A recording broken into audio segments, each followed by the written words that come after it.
Hey folks, and welcome back. Now in my last video I did an unboxing and I took the time to paint up a gold dragon. I'm pretty happy with how that one turned out. Actually, if you haven't watched it, go ahead and check it out. But in the comments, a few of you let me know that you'd like to see the Balor model painted up as well. Well, if you're going to be kind enough to take the time to make comments, I feel like the least I can do is listen to them and put a little paint on me. So that's what we're doing today. We're going to talk about and paint the Balor from the last unboxing video. Let's get started. For many, casting a single glance at a Balor will likely give you flashbacks to the Lord of the Rings. If you think this bad boy looks like a Balrog with the serial numbers filed off, well, that's because that's exactly what it started as. In fact, in very early books, it was even called a Balrog, before the Tolkien estate's lawyers dropped the hammer of Durin in a massive and obviously correct lawsuit. That's when they started gently scraping off the identifying features and created the Balor instead. Since then, the Balor mythology has evolved, getting this quintessential demon its own identity by wrapping it up in the Blood War. Now, to understand Balor, what they do, and why they're so badass, you have to understand the Blood War as well. So I'm going to give a quick overview of that conflict before getting into specifics. The first thing you have to know is that demons and devils are two different things in D&D. Unlike the real world where those are synonyms, in D&D they represent two cosmologically different things. Demons, like the Balor, are from the abyss.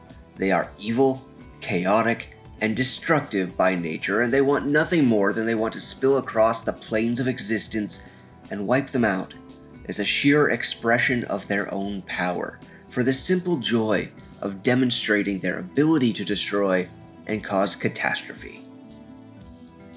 On the other hand, devils, while also evil, are beings of order and law. They loathe the demons, and it just so happens that the only meaningful way for the demons to get out of their own plane of existence goes straight through the home of the devils, Avernus. And so, the Blood War is the constant state of combat that has evolved from that situation.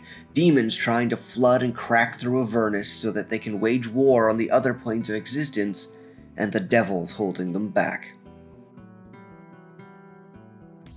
And of course, every other god and astral being does what it can to fuel this conflict, since it keeps the forces of evil busy tearing each other apart, instead of actually being able to turn their ambitions successfully against other creatures. In other words, they're busy murdering each other forever, so they won't have time to murder us. And so the blood war between demons and devils rages. So where do the Balor fit into all of that? After all, they look more or less like the very archetype of a demon. Massive and muscular, imposing in form, coming in at an average height of 12 feet tall, and with massive bat-like wings and horns and red skin, they're exactly what comes to mind when most people think demon. On top of that, throw in that they favor a sword that crackles with lightning and a fiery hooked whip, and you undeniably have the image of a stereotypical demon. And it's not entirely off base. Balor are powerful generals in the Blood War, second only to the demon lords themselves, and sometimes considered a threat even to them. Their physical power is unquestioned, and they match it with sharp reason and baleful cunning. They're clever strategists and adept at navigating the deadly politics of the abyss. In fact, one thing that sets them apart from their fellow demons is that Balor recognize that the keystone to winning the Blood War may well lie in the prime material plane. They're eager to broker demonic favors for political, military, or social power that they can use to enact their plans and push their own agenda. So if you think the Balor is all muscle and fury, think again. That said, try not to discount the muscle and fury either. The Balor's Storm Sword does an incredible 3d8 plus 8 slashing damage, plus another 3d8 lightning damage, and If the Balor crits with his sword, he rolls his damage dice 3 times instead of twice. Absolutely terrifying. On top of that, its other weapon, the Flaming Whip, can hit from up to 30 feet away and pull the player 25 feet closer to the Balor, while doing just a whole heap of nasty damage.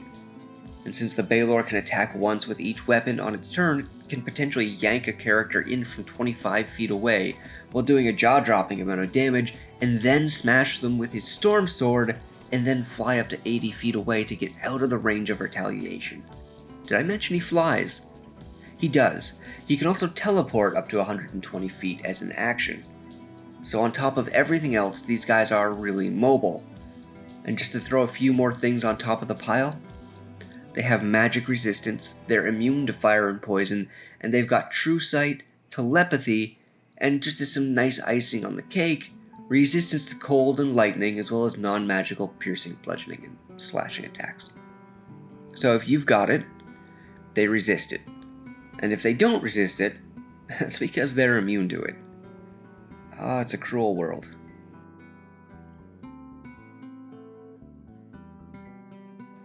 So let's say your party does defeat this thing, right?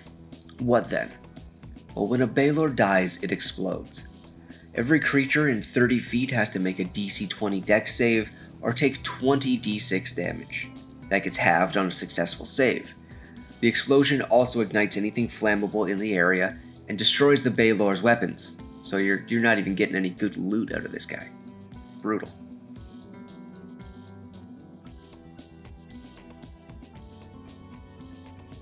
Before we get a look at the finished model, I'd like to take a minute to thank my Patreon supporters, especially my Terrain tier supporter Amanda Chisholm. The help you offer the channel makes a huge difference, really just means the world, and I appreciate it. If any of you watching are keen to join their ranks and support the channel, there are links below to help you do that. If you're not in that position, then simply hitting like and subscribe or sharing this video with a friend is also a huge help.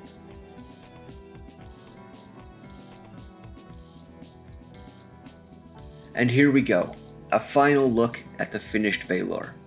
Honestly, a lot of fun to paint this one. Red is actually my favorite color to work with, and I love how his skin turned out. I ended up pretty happy with the Flame Whip too, which is something I wasn't sure about coming into this.